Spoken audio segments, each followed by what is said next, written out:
The first thing I want to talk about is probably whether or not you should main a character in this game.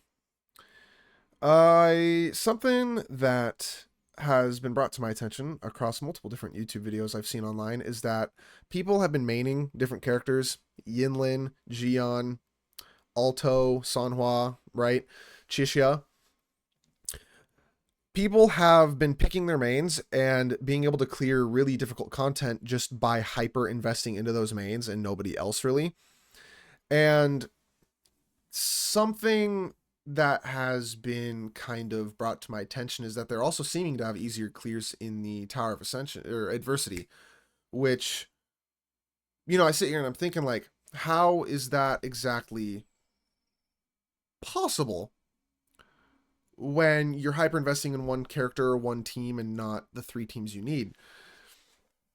The reason why is because their one team is clearing the hardest content, which, I mean, right now, especially as not Giga Whales who are just farming up into like UL 55 plus right now. We are stuck at level 60 and 70 characters. We kind of can't get the base scalings and damage output of all these maxed out characters yet. And even then, it's going to be expensive to do so in the first place. Building 9 characters is very difficult, but building 2 really good characters and then maybe like, yeah, because one character can handle one side boss plus one of the middle bosses. The other one can handle the other side boss plus the middle bosses, and then you just have like slightly weaker characters handle all the trash mob waves. Which, I mean, as long as you have Yang built with like AoE, you just like, not even built, just Yang groups them, and then anybody goes in and cleans them up. You only have to build 1, 2, 3, 4, 5 characters, maybe 5, which is a little bit easier on accounts.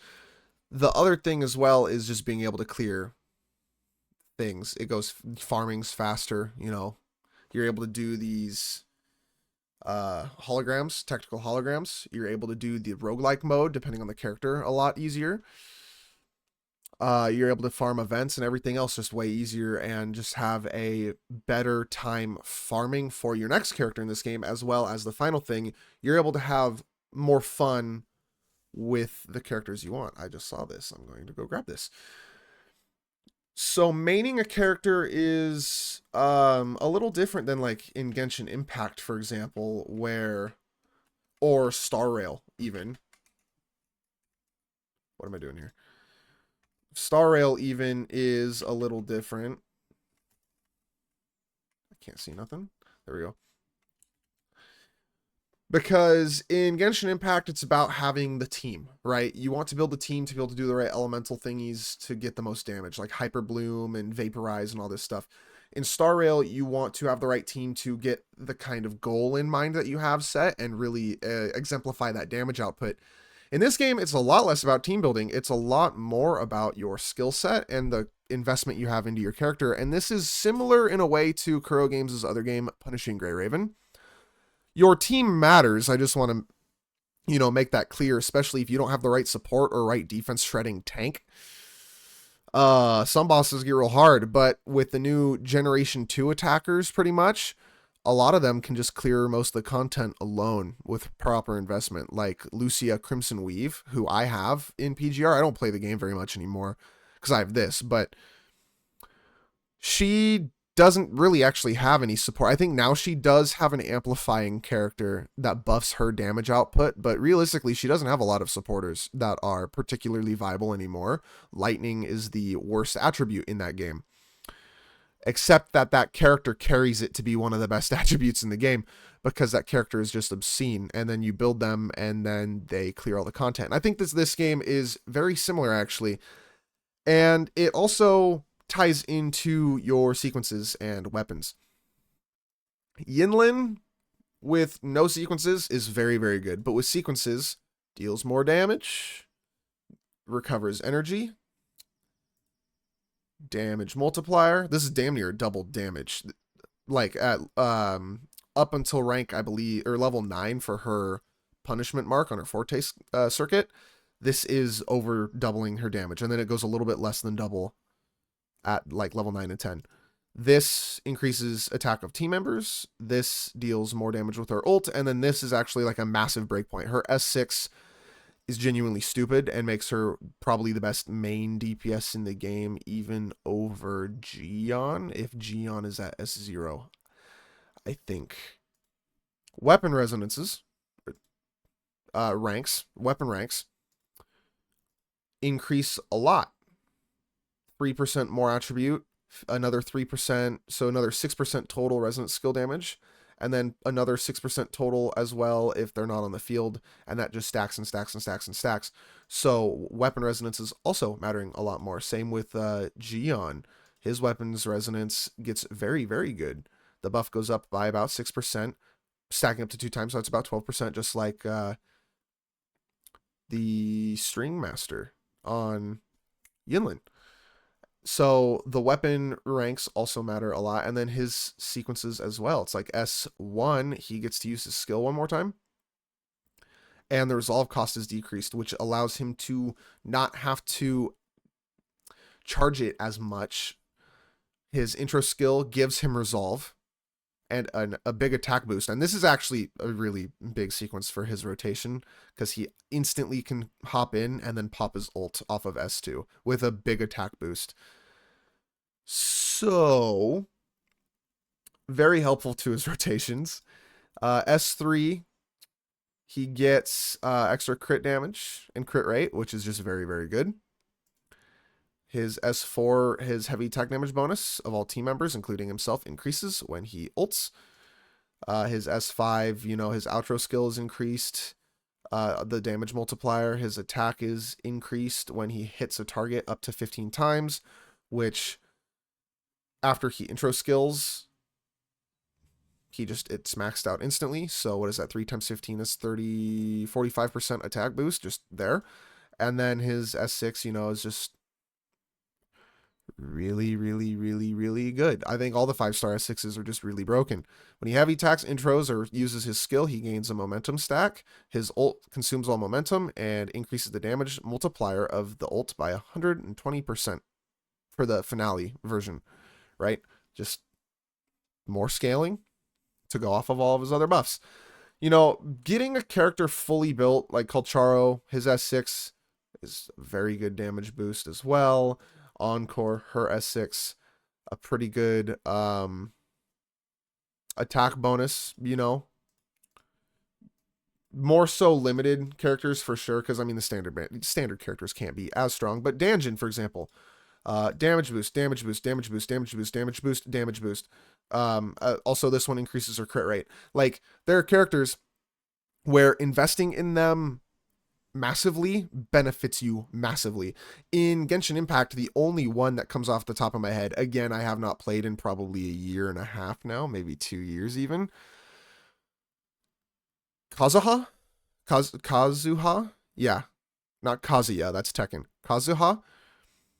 He required, I believe it was like literally his S6 or his C6, because it changed the way he played and turned him basically into a pseudo main DPS elemental swirl character instead of just a little bit of a grouper, right? It was dumb. It changed his rotation. He could like double up on his things. His constellations were absurdly important for the value of he gave on an account, right? Having a weapon that benefited him as well, gave him like elemental mastery and stuff, mattered also. I think he's the only one, because Raiden Shogun, for example, I think her C2 mattered a little bit for damage output, but it didn't really make too much of a difference for how she played and how good she was. Xiangling didn't care. Bennett only needed his C1, and if I remember correctly, you didn't want a certain constellation of his. Which might have been C2. I don't exactly remember with him. It might be C6 or something like that. C5, C6. But Bennett only needed a little bit. And then aside from that, it's like Xingqiu didn't need any. And that was like the best team for the longest time. Now you've got like this Hyper Bloom team and Kuki Shinobu. They don't need anything, and then the team's done, right? Most of the 5 stars didn't need anything.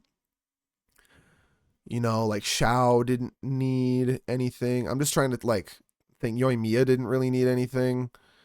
No one needed a massive amount of investment or better weapons.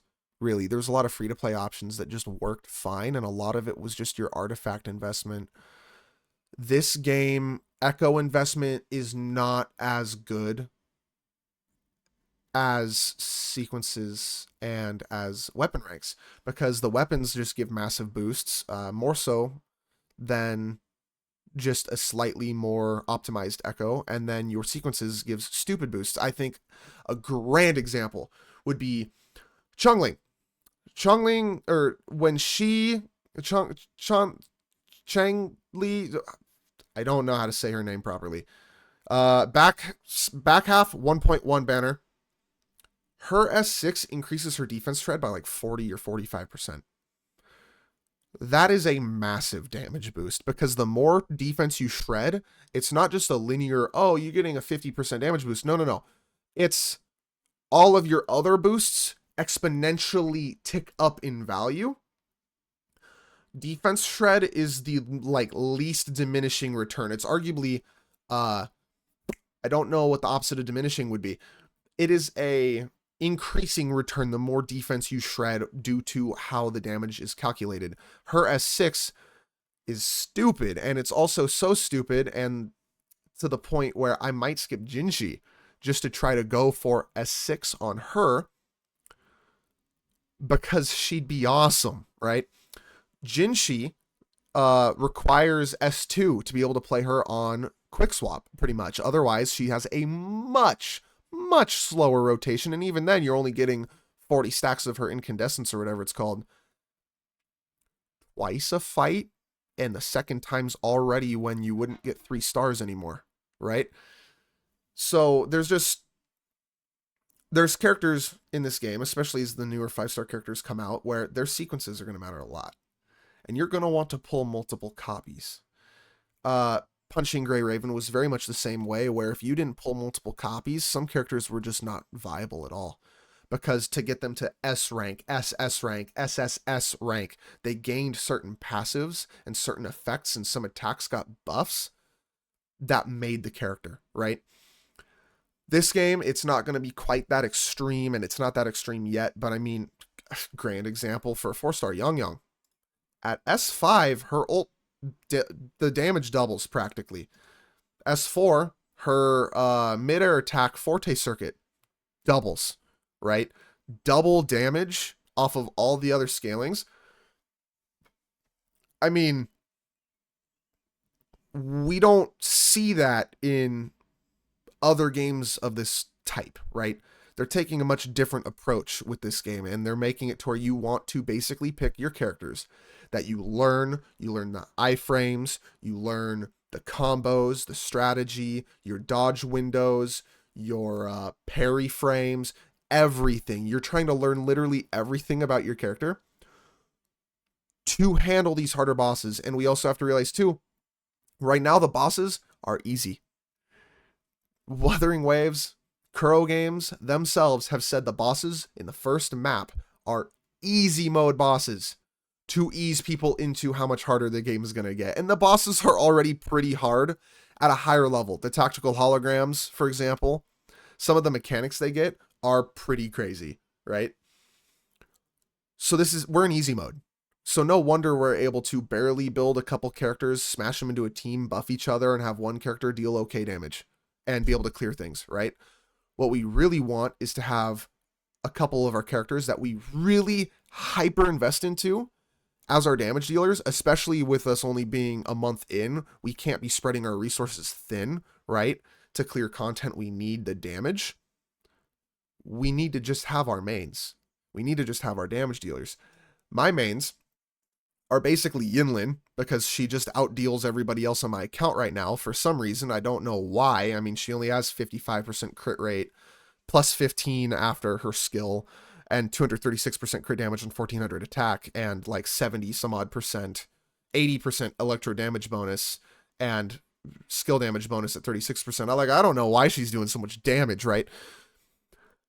But she's outdealing my Colcharo, which admittedly needs like better echoes, but she's outdealing my Colcharo. She's outdealing my Gion. I don't understand this one actually because my Gion, his echoes aren't quite leveled. They could be, but stat wise, he should be able to at least be keeping up a little bit. He actually deals such bad damage with his best in slot weapon that my level 40 Alto with an Undying Flame, also both under leveled with the same echoes, has better damage output than my Gion.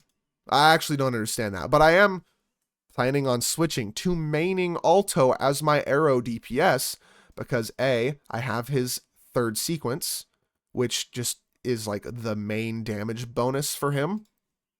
Second, he's way more fun to play than Gion. Gion's extremely boring, which is another thing we have to think about. Build characters you have fun with. Every character in this game can be a DPS. Yonwoo can be a DPS. I've seen great damage showcases with this guy. Chixia, Alto, Yang, Baizhi. I've seen DPS Baizhi. Does she heal? No. Is her damage scaling particularly great? No, but she can attack while walking around the enemy from a distance. So she's safe. And with proper investment, I mean, her damage will be there. Her scalings aren't terrible. They're just not bursty. She's very much a sustained on field. This is the character I like. I'm going to build them and they're going to be my character, right? I've seen a little bit of DPS in Mortifi. Not a lot from him, but I've seen like one or two. I've seen lots of Danjin. I mean, Danjin's probably one of the best characters you can invest in, is just like this is my main character. Another character I'm building for a bit of a secret build I'm cooking up for 1.1. I've not seen DPS Verena. This is the one that I don't think I've actually seen a DPS build for. Then again, I don't think it'd be very easy to build her DPS, but you never know. I've seen great Sanhua showcases. Her damage output and just the way she plays looks so refined. It's crazy. Obviously, both Spectro and Havoc Rover are great DPSs. I've definitely seen a bunch of Encore mains. Definitely a bunch of Gion mains, especially Whales, like a S6R5 Gion. Millions of damage. It's a lot. Like, admittedly, there's some whale shenanigans going on, but I mean, this is the thing with free-to-plays too, is eventually we're going to get enemies where I don't care how good your team is, if your damage output isn't there, even with your teammates supporting you, which isn't like a big requirement for investment anyways, it's like your DPS ain't going to do it.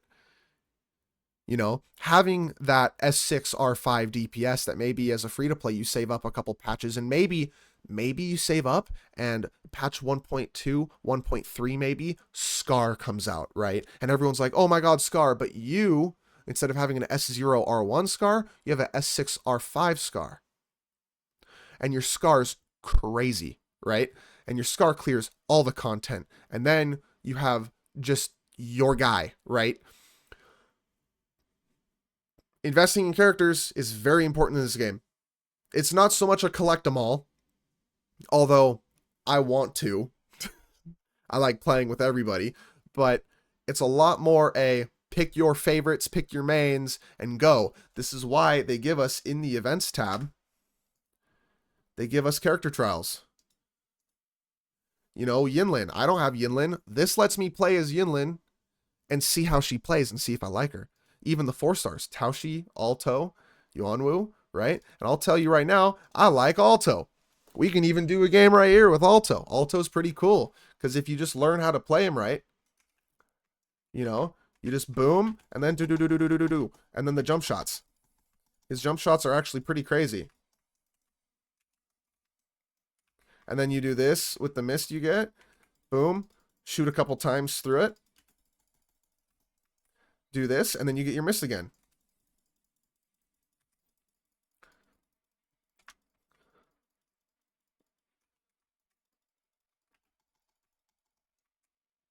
You basically can't get hit in this mode. You can ult, although you should ult closer to the enemies a little bit more point blank. It does damage.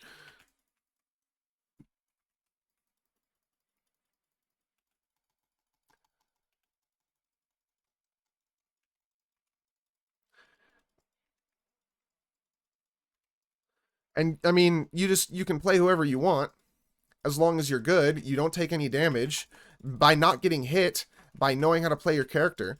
You get higher damage output than you otherwise would playing someone that you're not as good at or that is a little less safe even.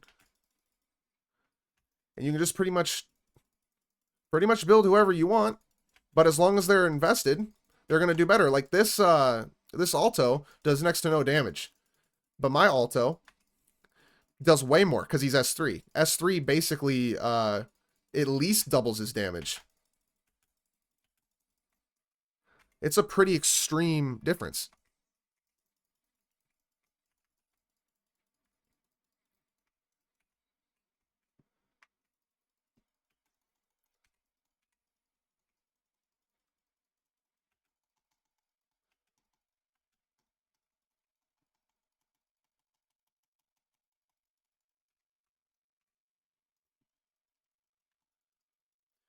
So, I mean, you kind of get the gist, like, this is no damage, this is an underinvested character, but you get those higher levels of investment. Alto, I think, is probably one of the better DPSs in the game right now. I know in my tier list, I put him in, like, what was it, C tier?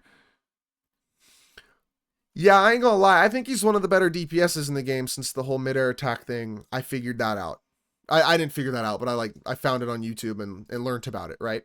He's actually a stupidly good character.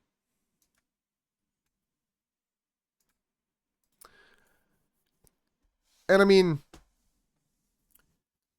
having him S3 helps a lot, right? Having a good weapon helps a lot. In Genshin, it didn't matter. In Star Rail, it doesn't matter as much as just having the characters. In this game, it's not about having the characters to support your DPS. It's just making your DPSs really strong. Like, I really do think that that is going to be the case. Is just getting really good and making your DPSs really strong. In the like, obviously having the supports help a lot, and your damage output increases a lot. Like Gion is worse without. Okay, shut up, Tashi, please. Gion is a lot worse without Mortifi, right? That just is a thing.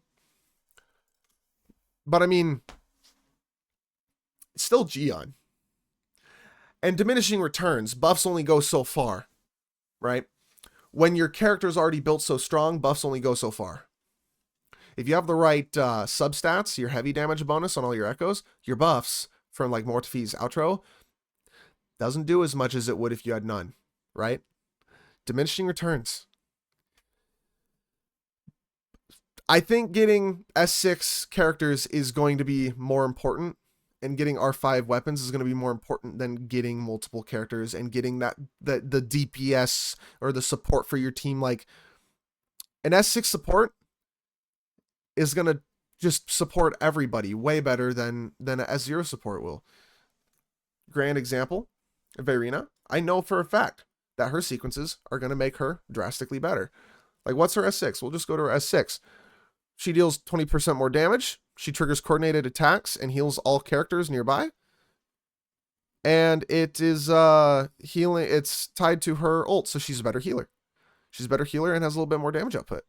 Right here, her healing's increased when a team member's got less than half health. Right here. Spectro damage bonus by all team members. Like, this basically allows her to support in a mono Spectro team Jinshi, right? Right here. She gets more healing. Right here. She gets more healing and concerto energy. And right here. She gets more healing. As a healer, that's her goal. Her sequences matter. I mean, she's going to be healing at least twice as good by S6. Healers, you know, being less, not viable, but less important. Let's see. Good energy regen.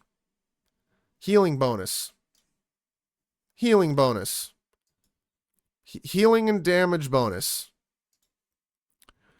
A straight up revive mechanic. Your guy dies? No, they didn't. They're at full health. I don't know what you're talking about. Once every 10 minutes? Nah, they didn't die. I don't know what your problem is.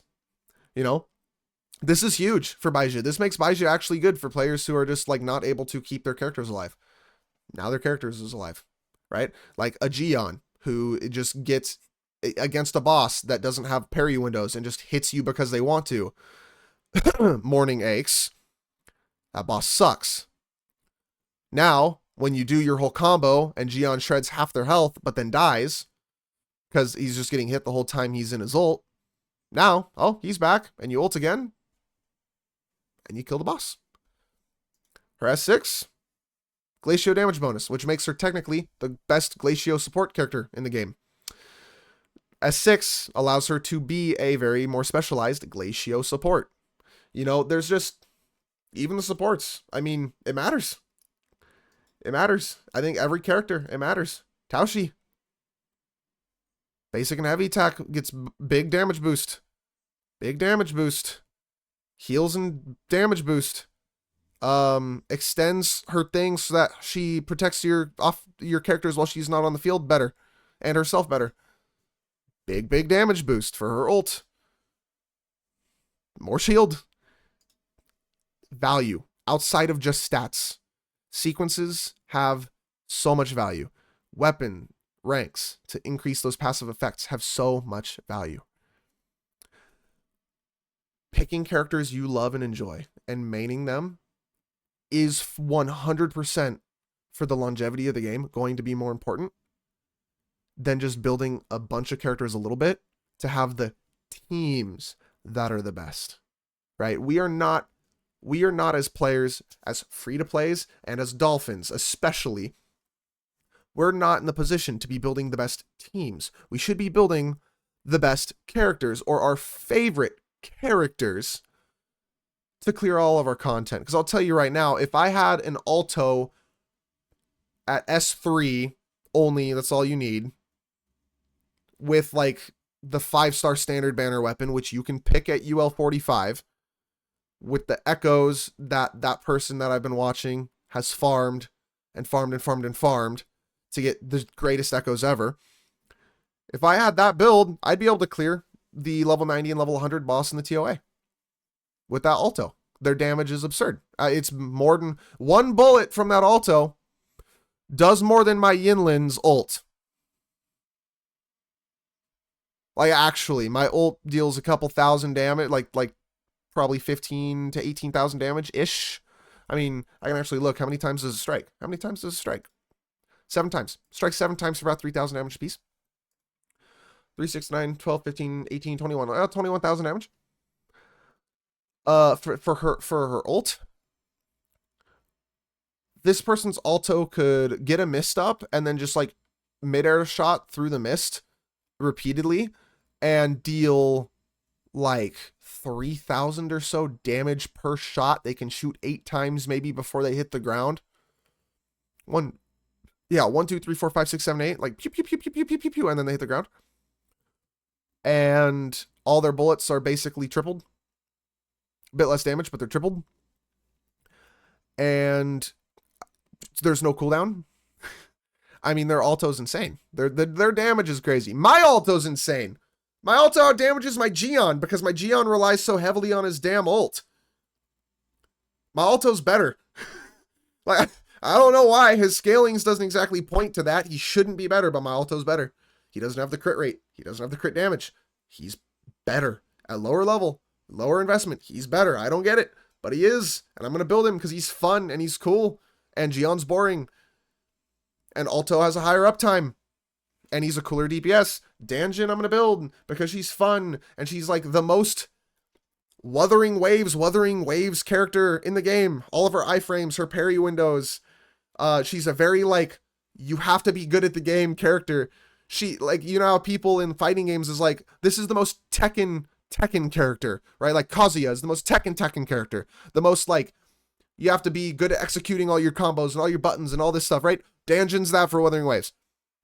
You have to be good at Wuthering Waves to play Danjin. She's the most Wuthering Waves character. And she's also sick. And I have her S6, so her damage scalings are beyond, right? And she's going to be great to build. I'm going to get her the sword at UL 45, which I'm about there. I'm going to get her that 5-star sword. So she scales crit rate and all of the other buffs. And she's just going to go nuts. And I'm going to get really good at the game for it because, trust me, I'm not good enough at the game to play Danjin, but Danjin's going to force me to be good enough at the game. And I'm just going to get better. I'm going to be better at the game. And that is part of playing Wuthering Waves, is you have to get good. And it's going to translate to later when bosses get stupid. Because I have the firm belief that some of these bosses are going to end up turning into an actual scary boss fight. None of them particular, like the most, I would say the scariest boss fight, or it's like the most skill issue, is probably the Scar fight, because he will just command grab you. If you do not dodge right, it's not even if you don't dodge, because he'll just grab you out of it. It's actually kind of wild how that hitbox works. If you don't dodge correctly, he will grab you and like literally at higher levels just kill your character. I'm actually excited for eventually there will be a Scar Tacit Discord. Not Tacit Discord, Tactical Hologram. There will be a tactical hologram for Scar, and it will be probably the hardest boss we will have to fight for a long time. The next boss in 1.1, Jue. We're going to have to fight a dragon? Boss might be pretty big. Boss might be like playing Snake. You don't know. Snake's a pretty hard game to beat. You have to do a lot of planning ahead, right? Maybe with Jue, there's some skill issues involved. Or maybe he's just an easy boss to kill, but maybe there's skill issues involved. The Echo is super strong. I wouldn't put it past him. So being able to have that character to clear that content and being able to have the skill to clear that content with that character is very, very important. And I mean, my Yinlin's built. She's not perfect. This piece is like pretty good. It's a low roll crit damage. But this piece is pretty good. But like this piece could be better. Flat attack and flat defense could be better. This piece could be better. This piece could be better. This piece could be better. I had to think about that one for a minute. Those were a lot of pretty good stats, but this piece could be better. All my pieces could be better. I mean, she could go from this to like 1800 attack. She could gain another 20% crit rate or energy regen. She could gain another 20% crit rate. She could gain another like 40% crit damage. Her damage could skyrocket. I mean, really, my Yinlin is built okay, but she's not strong. Because I don't hyper invest. I've been building other characters. I've been getting pieces on other characters. I mean, Moonlit pieces at least are nice to farm. Because having at least the 5, it doesn't matter if your character is built. Just the buff of outroing out is nice. Like, yes, you should invest in some of your support-esque and sub-DPS characters to at least be able to get the benefits of the Echo sets, right?